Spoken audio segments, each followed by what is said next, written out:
تو جب ہم نیک ارادے سے کوئی کام کریں گے تو اللہ تعالیٰ اس کا ہم کو تھوڑی نا تکلیف دیں گے. لہٰذا اللہ مصلحین کو ہلاک نہیں کرتے، تو آگے بڑھے اور دیواروں کو ڈھہنا شروع کرے تاکہ ہم تعمیر کا ابتدا کر سکے. تو میری بہنوں، سب نے کہا کہ ولید بن مغیرہ سے کہ اگر واقع مشورہ تم نے دیا ہے تو ایک کام کریے، پہلا تم ہی اینٹ نکالیے اس میں سے ایک پتھر، اور جب نکال دیں گے تو ہم سب بھی تمہارے ساتھ شامل ہو جائیں گے. تو آگے بڑھ کر ولید بن مغیرہ نے ہی پہلے پتھروں کو نکالنا شروع کیا. جب لوگوں نے دیکھا کہ الحمدللہ اللہ تعالیٰ کی طرف سے کوئی ناراضگی کا اظہار نہیں، تو آگے بڑھے اور ایک ایک کر کے خانہ کعبہ کی دیواروں کو یعنی کہ وہ لوگ ڈھہنا شروع کرے، یہاں تک کہ ان بنیادوں پہ پہنچ گئے جہاں بنیاد ابراہیم علیہ السلام نے اٹھائی تھی. تو میری عزیز دینی بہنوں، اس کے بعد تعمیر کا سلسلہ شروع ہوا. تعمیر کے لیے ہر قبیلے کا الگ الگ حصہ مقرر تھا، اور اس طرح ہر کوئی قبیلے کا آدمی وہ سردار بھی ہوتا تو اللہ تعالیٰ کے گھر کی اس تعمیر کے لیے اپنے کندھوں پر پتھر ڈھو کر لاتے اور لا کر اس کو دیواریں اور تعمیر کرنے کے لیے بنیادیں بنانے میں حصہ لیے. الحمدللہ یہاں تک کہ رسول اللہ صلی اللہ علیہ وسلم نے بھی آپ صلی اللہ علیہ وسلم کے چچا عباس بن عبد المطلب جو تھے ان کے ساتھ پتھر اٹھا لانے کا کام میں حصہ لیے الحمدللہ.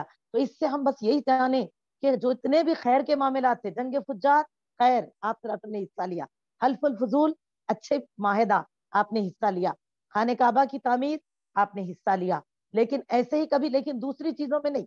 تو اس لیے دیکھیں معاشرے میں لاکھ ہو، اگر ہم صحیح ایمان پہ جینا چاہتے ہیں تو اچھی چیز جب ہو رہی تو ہم آگے بڑھے، اور اگر گناہ برائیاں ہو رہے تو اپنے آپ کو روک لے. اس طرح اللہ فرماتے ہیں وَتَعَاوَنُوا عَلَى الْبِرِّ وَالتَّقْوَى وَلَا تَعَاوَنُوا عَلَى الْإِثْمِ وَالْعُدْوَانِ. میری عزیز دینی بہنوں، تو اس طرح آپ دیکھیے آپ کی فطرت میں ابتدا سے ہی برائیوں سے کراہت تھی اور اچھائیوں کی طرف رغبت تھی. میری عزیز دینی بہنوں، تعمیر کا کام باخوم نامی ایک رومی معمار کر رہا تھا، یعنی کہ جیسے ہم لوگ بولتے انجینئر جو کہ بناتے، بلڈر بناتے، تو ایسے ہی ایک آدمی کو دیا گیا، رومی آدمی کو، کہ وہ اس خانہ کعبہ کو تعمیر کرنے کے لیے نقشہ وغیرہ صحیح طریقے سے بنائے. اور پھر کیا کیا گیا، اس بار چھت ڈالی گئی، دروازہ لگایا گیا، یہ تمام چیزیں عمل میں آئی. تو دیکھیے الحمدللہ، اسی لیے تو دنیاوی اسباب کی تیاری میں کوئی نئی چیز عمل میں آئے تو اس کو بھی نئے کام کے کرنے کو بدعہ کہتے، لیکن ایسی چیزوں میں کوئی بھی ہمارے لیے منع نہیں ہے. اسی لیے لوگ آج جیسے کہ اگر ہم کسی کو اگر بدعت سے روکتے جو دین میں زیادتی کر رہے تو وہ لوگ بولتے اچھا تو آپ صلی اللہ علیہ وسلم تو جھوپڑی میں تھے، تو آپ لوگوں کیوں بلڈنگوں میں رہ رہے؟ آپ صلی اللہ علیہ وسلم تو گھوڑے گدھے اور اونٹ پہ سواری کرے، پھر آپ لوگ کوئی کاروں میں پھر رہے، گاڑیوں پہ پھر رہے. ایک کام کرو وہ سب بھی چھوڑ دو. کیا نبی صلی اللہ علیہ وسلم یہ سب استعمال کرے؟ آپ صلی اللہ علیہ وسلم جو کی روٹی کھائے، سرسوں کا ساگ کھائے، مگر ایسے چیزوں کا استعمال کرے، سرکے کا استعمال کرے. آپ لوگ بھی وہی لگا کہ کھاؤ، یہ بریانیاں وغیرہ کیوں کھا رہے ہو؟ تو یہ دنیا میں اسباب کے استعمال کے لیے اللہ نے رکھا ہے اور اللہ نے اس سے منع نہیں کیا.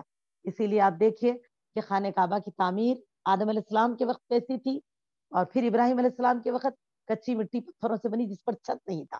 نبی صلی اللہ علیہ وسلم کے زمانے میں جب تعمیر ہوئی تو اس کو دیواروں کے ساتھ ساتھ چھت بھی ڈالی گئی، ماشاءاللہ پختہ اور اچھی تعمیر کی گئی. تو میری عزیزوں، دنیاوی اسباب میں استعمال کے لیے منع نہیں ہے، یہ اس کو گناہ نہیں کہا جائے گا.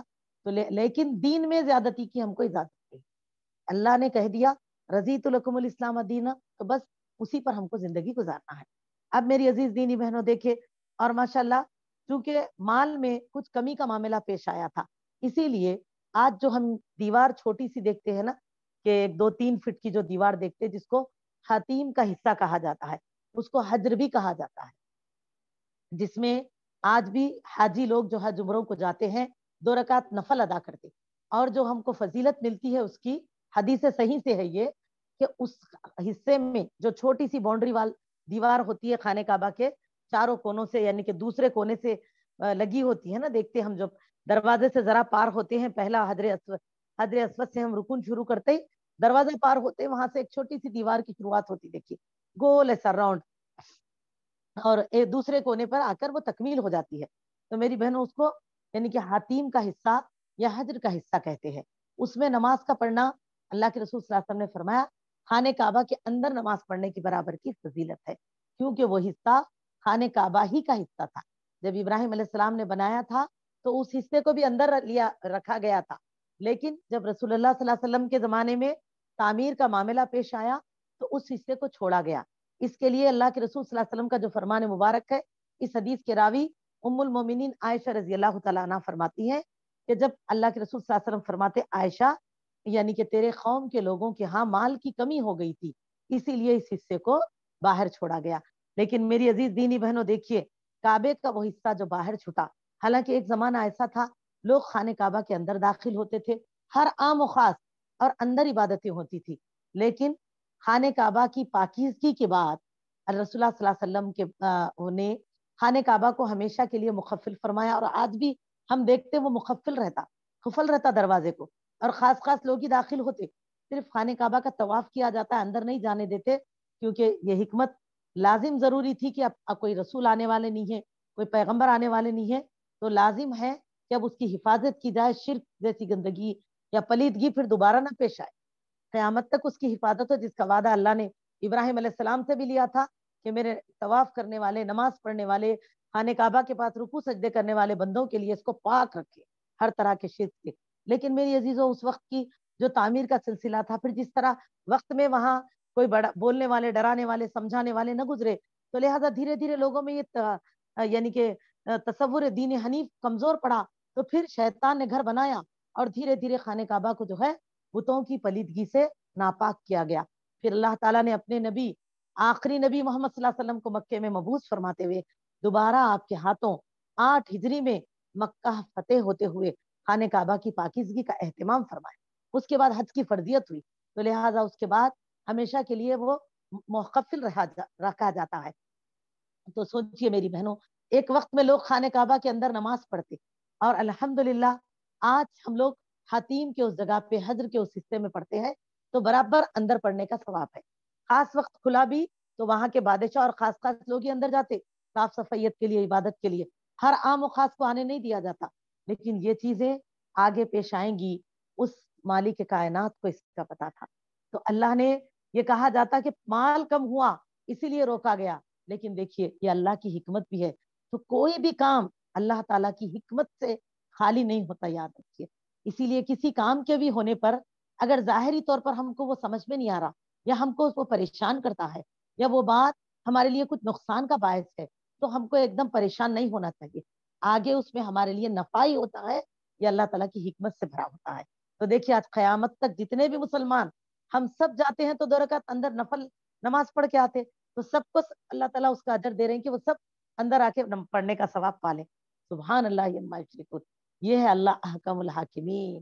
اسی لیے اللہ تعالیٰ کو حکیم کہا گیا ہے, جو نام ہم پڑھتے ہیں, حکمت سے بھرے رب العالمین, جس کے ہر فیصلے میں بندوں کا فائدہ اور بہت ہی حکمت پوشیدہ ہوتی ہے.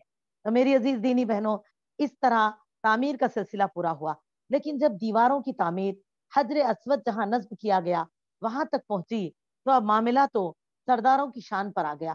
اب تمام سردار یہ سوچے کہ کیونکہ حجر اسود سب کو ہی علم تھا کہ وہ پتھر ہے جو کہ جنت سے آیا ہے, کیونکہ یہ سب تاریخ سن چکے تھے, تاریخ جانتے تھے, ابراہیم علیہ السلام کی سیرت طیبہ کو بھی سن چکے تھے. اب یہ بات اور میری بہنوں, وقت نے یعنی کہ فاصلے نے اسلام کی تعلیمات اور دین کی, ایمان کی تعلیمات نہ ہونے میں ان لوگوں کو اللہ سے دور کر کے شرک و کفر میں مبتلا کر دیا تھا. اسی لیے تو چاہیے ہم کو کہ قرآن حدیث سے جڑے رہیں گے تو ہمارے دلوں میں اسلام کی تر و تازگی رہے گی. تو میری بہنوں وہاں دیکھو, ہم یہاں 15 دن اگر کوئی دینی بات نہیں سنتے تو ہمارے نمازیں کمزور پڑنے لگتی. تو آپ سوچئے وہ لوگوں کے ہاں 2500 سال سے کوئی پیغمبر نہیں, تو لوگوں کے معاملے کیا ہو گئے تھے. اس طرح وہ لوگ دین ابراہیم میں دھندلے پڑ چکے, اسی لیے عبادتیں بھی کرتے تھے تو منمانی ملاوٹیں تھی اس کے اندر میں.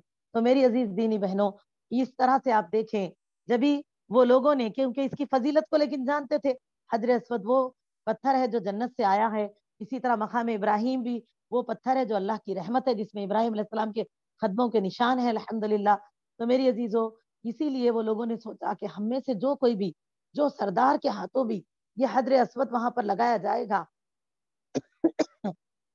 الحمدللہ, تو اس کے قبیلے کی شان بھی بڑھے گی, اس طرح ان کی عزت اکرام ہوگا, اس کو شرف حاصل ہو گیا تو یہ پتھر رکھنے کا, حجر اسود کے لگانے کا.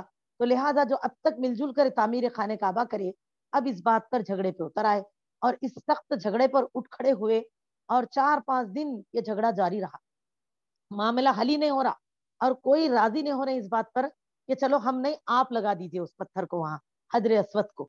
تو میری عزیز دینی بہنوں, یہاں تک کہ خون خرابے کا معاملہ پیش آ جائے ایسا لگنے لگا۔ تو اس وقت میں ابو امیہ بن مغیرہ، ولید بن مغیرہ ہی کے بھائی تھے یہ، کافی دراز عمر کے تھے ماشاءاللہ اس وقت میں، تو بزرگ شخص اٹھ کھڑے ہوئے اور سب کو مخاطب کیا، اور انہوں نے کہا، اس عمر رسیدہ شخص نے مخاطب کر کے تمام قبیلوں کو، کہ جو تم آپس میں اتحاد کے ساتھ، اتفاق کے ساتھ مل جل کر خانہ کعبہ کی تعمیر کر رہے تھے، پھر اب اس بات پر کیوں جھگڑ رہے ہو؟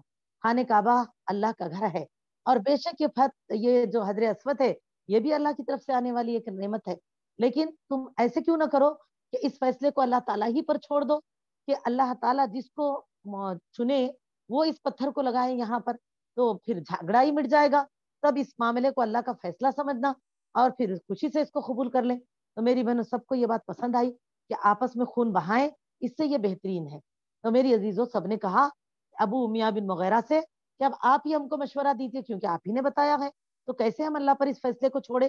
تو میری بہنوں انہوں نے ایک تجویز پیش کی، کہا کہ ایسے کریں کہ آپ تمام کو چھوڑ کر سب سے پہلے جو شخص داخل ہوگا اگلے دن صبح، جو شخص بھی خانہ کعبہ میں داخل ہوں گے، ان کو اللہ تعالیٰ کی طرف سے حاکم سمجھنا، اللہ نے تمہارا حاکم یعنی کہ فیصلہ کرنے والا بنایا، یہ بنانا فیصلہ کرنے والا بنا کر بھیجا، یہ سمجھنا، اور ان کے فیصلے کو قبول کرنا، ان سے اس بات کو حل کروانا کہ کون اس پتھر کو یہاں لگائیں گے، ایسے تمہارا معاملہ آسانی سے حل ہوگا اور اس گھر کی تعمیر بھی تم آسانی سے تکمیل کرو گے۔ تو سب نے کہا چلو ٹھیک ہے۔ اور میری بہنوں اس طرح پورے بقیہ جتنے بھی سرداران ہیں خانہ کعبہ میں انتظار کر رہے تھے کہ دیکھیں اگلے دن صبح سویرے منہ اندھیرے اللہ تعالیٰ کن کو ان کا حاکم بنا کر بھیجتے ہیں۔ اور میری بہنوں پھر کیا دیکھا، جب صبح کی اولین کرنیں زمین گری تو جو شخصیت خانہ کعبہ کے دروازے میں جلوہ افروز ہوئے، جن کو اللہ تعالیٰ نے ان کا حاکم، مکے والوں کا حاکم بنا کے بھیجا، وہ کوئی اور نہیں تھے، وہ رسول اللہ محمد صلی اللہ علیہ وسلم تھے۔ آپ صلی اللہ علیہ وسلم کو جیسے ہی دیکھا کہ آپ صلی اللہ علیہ وسلم اس واقعے سے، یہ ہونے والے آج جو مشورہ ہوا، اس مشورے سے، اس معاملے سے بالکل بے تعلق، بے علم تھے، اس وقت وہ وہاں موجود نہیں تھے۔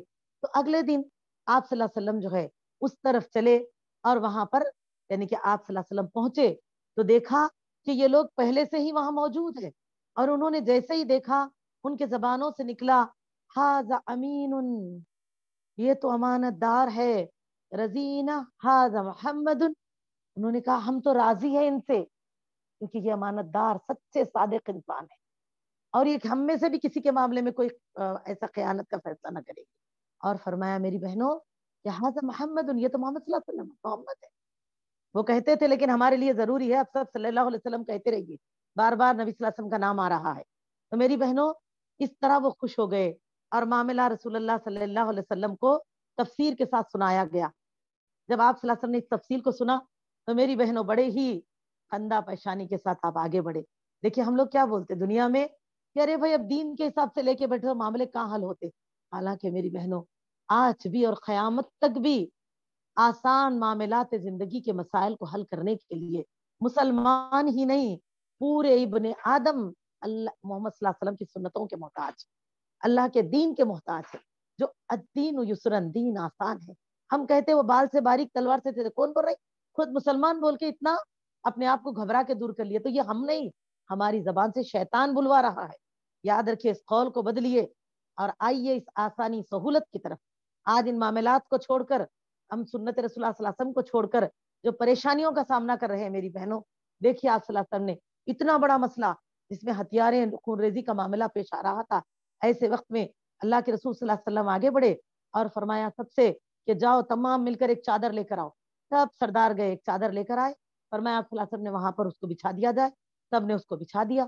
تو آپ صلی اللہ علیہ وسلم آگے بڑھے، اپنے مبارک ہاتھوں سے آپ نے اس پتھر کو اٹھایا اور لے جا کر چادر کے بیچوں بیچ رکھ دیا، جہاں پر بھی خانہ کعبہ کی تعمیر کے وقت سے رکھا گیا تھا، وہاں سے اٹھا کر چادر کے بیچ رکھ دیا۔ اور آپ صلی اللہ علیہ وسلم نے سب سرداروں سے فرمایا کہ سب اس چادر کے کونوں کو تھام لے۔ 12 لوگوں نے بھی پکڑ لیا اس چادر کو، جب اٹھایا تو اس کیسے محسوس ہو رہا؟ ہم سب نے اس پتھر کو اٹھایا، سبحان اللہ، ہم سب کا شرف بلند ہوا، ہم سب کو اکرام ملا، ہم سب کے لیے عزت کا باعث بنا یہ حجر اسود کا نصب کرنا، سب کے دل خوشی سے شاد ہے۔ میری بہنوں دیکھیں اتنا بڑا مسئلہ کتنے پیارا ہے، آسانی سے حل ہوا، اور پھر اللہ کی حکمت اس میں کیسے ظاہر ہوئی دیکھیے۔ اور اللہ نے جو کرنا تھا اپنے نبی محمد صلی اللہ علیہ وسلم سے خانہ کعبہ کی تعمیر میں جو آپ کا حصہ لینا تھا وہ بھی تکمیل کروا دیا اللہ تعالیٰ، ماشاء اللہ تبارک اللہ۔ تو میری عزیز الحمدللہ اس طرح آپ صلی اللہ علیہ وسلم نے فرمایا لائیے وہاں تک جہاں آج خانہ کا حجر اسود نصب ہے، تو لے کر سب وہاں پہنچے۔ رسول اللہ صلی اللہ علیہ وسلم دوبارہ آگے بڑھے، اپنے دست مبارک سے، اپنے ہاتھوں سے، مبارک ہاتھوں سے خانہ کا حجر اسود کو اٹھایا اور اس جگہ نصب کر دیا جہاں آج نصب ہے۔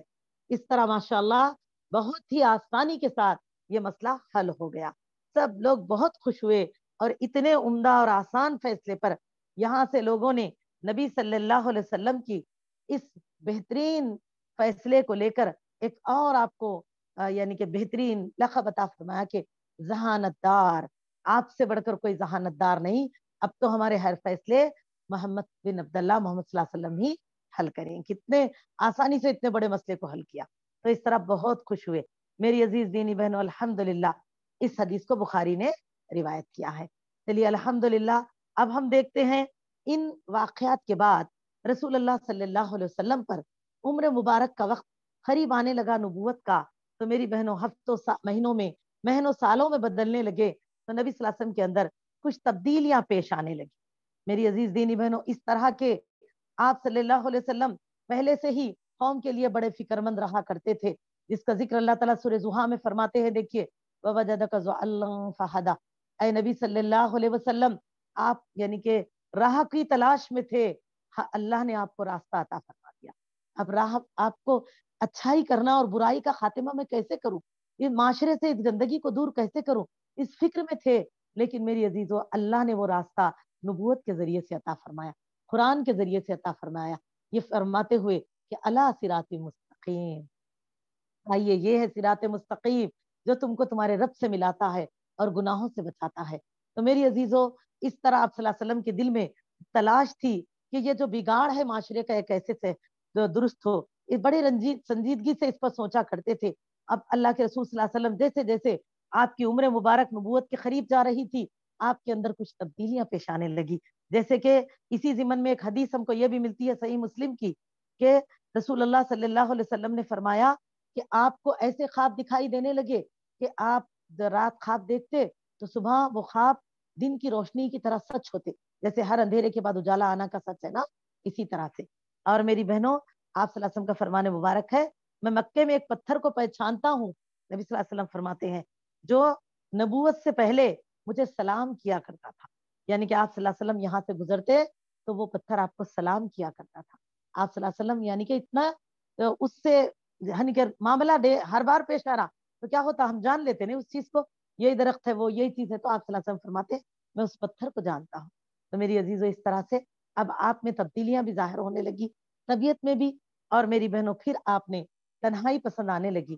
ایسے بھی آپ ہمیشہ شور و غل ایسے چیزوں میں حصہ نہ لیتے تھے، لیکن اب تو آپ کو جو تنہائی پسند آنے لگی تو آپ نے اپنے لیے جبل نور نامی پہاڑ، جس میں غار ہیرا، ایک غار تھا ہیرا، تو اس پہاڑ کا انتخاب فرمایا۔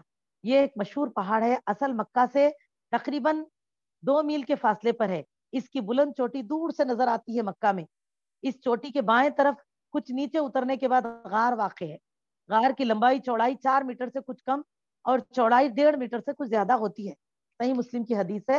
رسول اللہ صلی اللہ علیہ وسلم نے اس غار کا انتخاب فرمایا، اور اب جو ہے کئی وقت جب کبھی دل اوب جاتا تو آپ صلی اللہ علیہ وسلم جا کر وہاں پر وقت گزارتے، اپنے ساتھ کچھ کھجور، ستو، پانی وغیرہ لے جاتے، اور میری بہنوں پھر اس کے تکمیل کے بعد آپ لوٹ آتے۔ یہ سلسلہ چلتا رہا یہاں تک کہ نبوت کے آغاز کے تعلق سے یہ ملتا ہے کہ نبوت سے 3 سال پہلے رسول اللہ صلی اللہ علیہ وسلم میں ایک اور تبدیلی یہ پیش آئی کہ آپ صلی اللہ علیہ وسلم ہر رمضان کا مہینہ ان 3 سال یہاں تک کہ نبوت کا اظہار ہوا، آپ صلی اللہ علیہ وسلم جو ہے 3 سال سے برابر رمضان کا پورا مہینہ آپ صلی اللہ علیہ وسلم غار ہیرا میں گزارا کرتے، اور کبھی کبھی کھجور، ستو، پانی وغیرہ جو لے گئے اس کے تکمیل ہو جانے کا احساس امت کی ماں خدیجہ رضی اللہ تعالیٰ عنہ کو ہوتا، تو امت کی ماں اپنے جو گھر غلام، آزاد کردہ غلام تھے زید بن حارثہ، تو ان کے ہاتھوں آپ صلی اللہ علیہ وسلم کے لیے یاد دہانی کے ساتھ کچھ بھجوا دیا کرتی کہ اتنے دن ہو چکے ہیں، لے گئے تھے تو کچھ اتنا ساتھ آپ صلی اللہ علیہ وسلم ابھی لوٹ کر نہیں آئے، تو یہ آپ صلی اللہ علیہ وسلم تک پہنچا دیا جائے۔ اس طرح امت کی ماں نے بھی آپ کا بھرپور تعاون کیا میری بہنوں اس معاملے میں۔ اسی لیے تو آپ دیکھیے نبی صلی اللہ علیہ وسلم بھی آپ کو اتنا ہی محبت کا فرماتے، اور اللہ نے بھی ان کو شرف ایسے دیا کہ سب سے پہلے اسلام قبول کرنے والی خواتین میں امت کی ماں ہی کا درجہ ہے۔ سبحان اللہ۔ تو میری عزیز دینی بہنوں، اس طرح وقت گزرتا رہا، یہاں تک کہ ام المومنین عائشہ رضی اللہ تعالیٰ عنہ فرماتی ہے نبی صلی اللہ علیہ وسلم کے اوپر نبوت کی شروعات ایسے ہوتی ہے کہ سب سے پہلے تو سچے خواب نظر آنے لگے، جو خواب آپ رات میں دیکھتے دن کے اجالے میں صحیح ہونے لگے۔ پھر آپ تنہائی پسند کرے، غار ہیرا کو چنے، اور پھر آپ فرماتی ہیں لگاتار 2 سال ایسے ہی گزرے کہ پورا رمضان کا مہینہ آپ وہاں گزار کر لوٹ آتے۔ اور میری عزیزو، ایسا ہی آپ کی عمر کا وہ 40 سال تکمیل ہونے کے والا سال تھا جب آپ 41ویں سال میں داخل ہوئے، ماہ رمضان آیا، تو ہمیشہ کی طرح آپ غار ہیرا کی طرف رخ کرے، اور ذکر الہی میں، عبادتوں میں جیسے آپ کو یعنی کہ اللہ تعالیٰ کی طرف رغبت ہو رہی ہے، آپ اس انداز میں مشغول ہو جاتے عبادتوں میں۔ یہاں تک کہ میری بہنوں، یہ وہ رمضان تھا جس سال لیلۃ القدر کی راتوں میں، جیسے کہ اللہ تعالیٰ کا فرمان مبارک ہے شہر رمضان الذی انزل فی القرآن، اللہ نے فرمایا کہ مہینہ رمضان کا ہم نے نازل کیا قرآن کو۔ اسی طرح سورہ قدر میں اللہ تعالیٰ فرماتے ہیں اِنَّا أَنزَلْنَاهُ فِي لَيْلَةِ الْقَدْرِ، بے شک ہم نے اس کتاب کو لیلۃ القدر میں نازل کیا، قدر و منزلت والی راتوں میں۔ تو میری عزیز دینی بہنوں، پھر وہ مہینہ، وہ راتیں آ گئی، اور پھر ایک رات آپ صلی اللہ علیہ وسلم ہمیشہ کی طرح غار ہیرا میں ہیں، اپنی عبادتوں میں، اپنی تنہائی میں مشغول ہیں، کہ دیکھا جبریل علیہ السلام نازل ہوئے اور آپ صلی اللہ علیہ وسلم کو وحی نبوت سے نوازا۔